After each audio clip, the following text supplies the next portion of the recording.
Welcome back to the channel. Don't forget to like, share, and subscribe my channel. Today we are explore how to create a business finance mood using lighting effects in Photoshop.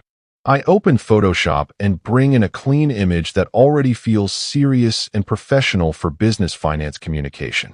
I pause here intentionally because finance visuals demand trust. First, I duplicate the layers so my workflow remains safe and controlled. Now I go to Filter, then Render, and open lighting effects.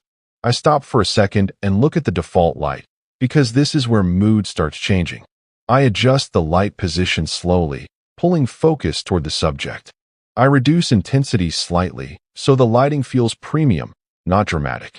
I zoom in to check important finance elements like charts, numbers,